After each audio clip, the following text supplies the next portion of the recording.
Layout గ్రామ సంఘానికి Shekinah madam గారు వివేగా నిర్మించారు.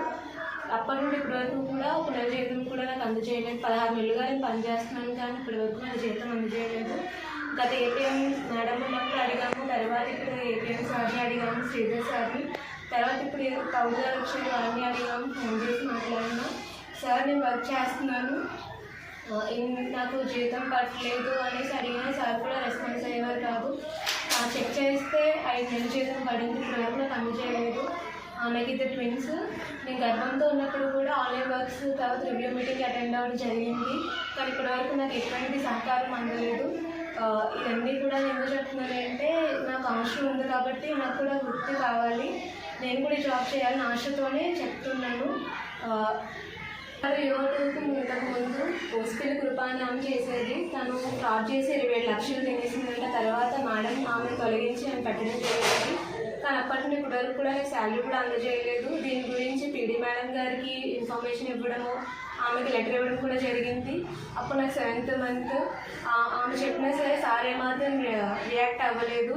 అప్పటి నుండి ఇప్పటి వరకు కూడా మొన్నటి దినం వరకు కూడా నా పేరు ఆన్లైన్లో ఉంది. నిన్నటి రోజున నా పేరు తొలగించి ఆమె పేరు పెట్టడం జరిగిందంట. అందు గురించి నేను మీడియాని ఇప్పుడు 2023 సెప్టెంబర్ నెలలో నన్ను షకీనా మేడం గారు వివోగా నిర్మించారు. అప్పట్లో పోస్పిల్ కృపాన ఆమె ఫ్రాడ్ చేసిందని 27 లక్షలు తినేసిందని ఆమె తొలగించి అని పెట్టడం జరిగింది. అంతకుముందు విజయలక్ష్మి ఆమె ఇన్ఛార్జ్గా వర్క్ చేసింది ఆ గ్రూప్కి.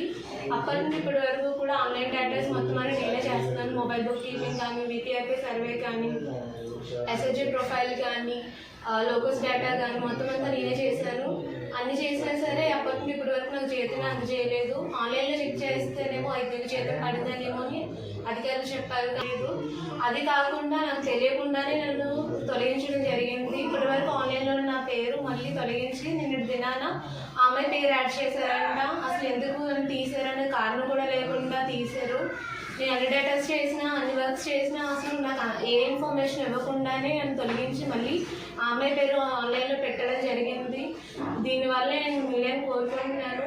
ఇప్పటి వరకు ప్రతి డేటా నేనే చేశాను. దీని గురించే పీడీ మేడం గారితో ఇన్ఫర్మేషన్ చేయడం జరిగింది, లెటర్ ఇవ్వడం జరిగింది. ఆమె కూడా రెస్పాన్స్ అయ్యారు, మేడం కూడా రెస్పాండ్ అవ్వడం జరిగింది. కానీ ఇక్కడ సార్స్ మాత్రం ఏమాత్రం రెస్పాన్స్ అవ్వట్లేదు, దాన్ని సివియర్గా తీసుకోవట్లేదు.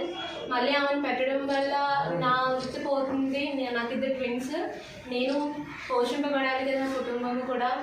అందు గురించి నేను మీడియాని కోరుకుంటున్నాను. అధికారులు కూడా మీరే మాకు న్యాయం తీర్చాలి. అదే నిన్ను ఎందుకు తీస్తారమ్మా?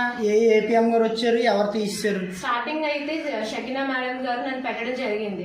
ఆమె ట్రాన్స్ఫర్ అయిపోయారు. తర్వాత శ్రీధర్ సార్, ఆయన అడిగినా ఆయన మాత్రం రెస్పాన్స్ అవ్వలేదు. ఆయన వెళ్ళిపోయి నిన్ను ఎప్పుడు తీసారమ్మా? నిన్ను ఎప్పుడు తీస్తారు? అది నాకు కూడా తెలియదు. నిన్నటి వరకు నా పేరు ఆన్లైన్లో ఉంది, నిన్నే తీసి వేరే ఒకరిని పెట్టారనేసి ఇప్పుడే తెలిసింది నాకు. మరి ఇప్పుడున్న ఏపీఎం గారు నీకు ఏమైనా సమాచారం ఇచ్చారా? ఏమాత్రం ఏది లెటర్ కూడా, ఏ ఇన్ఫర్మేషన్ కూడా నాకు ఇవ్వలేదు. మరి మీరు సార్ని కలిసారమ్మా? ఏమైనా మాట్లాడారా ఇంతోటి? ఇంతకు ముందు ఆయనతో మాట్లాడడం జరిగింది జీతం గురించి, వర్క్ గురించి, కానీ ఆయన మాత్రం ఇప్పుడు ఏ ఇన్ఫర్మేషన్ నాకు ఇవ్వకుండా నన్ను తీసారు. అది ఎందుకు తీసారమ్మా? నీకు ఇన్ఫార్మ్ చేయలేదు ఇంకా సార్? మీరు వెళ్ళి అడిగితే ఏం చెప్పారు? ఏమాత్రం ఏం రెస్పాన్స్ అవ్వలేదు. మీటింగ్ పెట్టాలి, మీటింగ్ పెట్టాక చెప్తాము, నేనే పెడతాము అన్నట్టుగా మాట్లాడారు, కానీ ఏది కూడా చెప్పలేదు. ఇప్పటివరకు ఆన్లైన్లో ఉంది మాత్రం నా పేరే. ఇప్పుడు ఆన్లైన్లో లేదమ్మా? లేదు. మరి మీకు ఎలా తెలిసిందమ్మా ఆన్లైన్లో ఉందో లేదని? ఇవాళ మీటింగ్ జరిగితే అక్కడ తెలిసిందని అన్నారు, అంతేగా నీకు తెలియదమ్మా? నాకు తెలిసిందనే కదా మిమ్మల్ని కోరుతున్నాను ఇప్పుడు మీడియా. అంటే కన్ఫామ్ గా తీసారు లేదో నీకు తెలియదు కదా? తీసేసారని మీడియాని అడుగుతున్నాను, మీడియాని కోరుతున్నాను.